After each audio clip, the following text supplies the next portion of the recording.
Tony Hawk's Pro Skater 3 for the PC is basically a port of last year's PlayStation 2 game. The series started back in 1999 and essentially revolutionized the extreme sports game genre.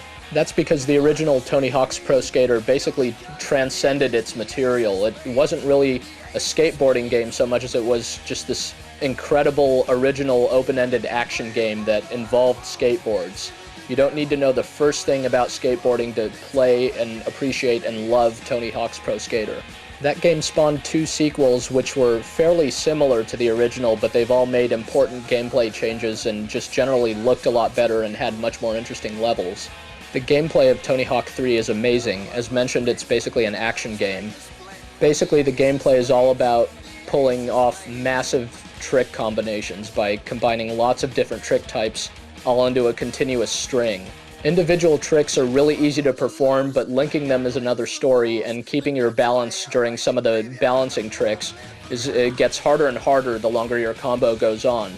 Then again, the longer you keep your combo going, the more points you get. The game uses a really interesting scoring system that works incredibly well to just encourage you to keep pushing yourself to your absolute limits.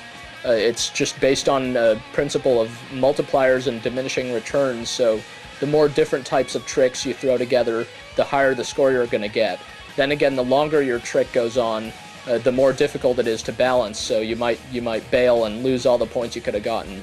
There are tons of different tricks. The gameplay is incredibly precise and fast-paced and just feels great. You absolutely need a gamepad to get anywhere in Tony Hawk 3. Tony Hawk 3's career mode is the biggest attraction. Here you'll go through 9 different levels. You'll have to unlock them in turn, and in each one there are a number of goals that you need to accomplish. These are totally open-ended. You basically just have 2 minutes during which you try to accomplish as many goals as possible. Midway through a session you can just decide to work on a different goal or what have you. The goals range from just scoring enough points to doing all kinds of weird stuff like stopping car chases and squashing pumpkins and impressing Canadian skaters who say "eh" a lot. All the levels in Tony Hawk 3 look great, and they're big and detailed and interesting and have lots of little secrets. And when you first see some of the goals, you'll wonder how in the world you're supposed to accomplish them. You'll see like a tape that you're supposed to get way up high, seemingly hundreds of feet above the ground. When you finally figure out how to pull off these goals, you'll be really excited. You can change your skaters' stats to adjust their ability to balance and their hang time and stuff like that. You can play as a number of different skaters as well. You can even create your own, and when you solve all the goals in the career mode, you start to unlock new hidden skaters, some of which are really, really cool. They're really surprising. There's also a create a park mode where you have the rudimentary ability to create your own skate park. In addition to the career mode, there's also a free skate mode where you can just go into a level and do whatever. There's some other levels that are available in the free skate mode that aren't part of the career. There's also a multiplayer mode, but we had a lot of problems trying to get it to work on the PC. A lot of the levels were just too crowded to support the 8 players that the game supports in a multiplayer mode. So multiplayer Tony Hawk 3, it's certainly an interesting idea, but it seems like a bit of a missed opportunity on the PC. But beyond that, the single player is just so much fun that it'll keep you busy for a really long time. Visually, Tony Hawk 3 for the PC looks great. The models are more detailed and the textures are sharper than in any of the console versions.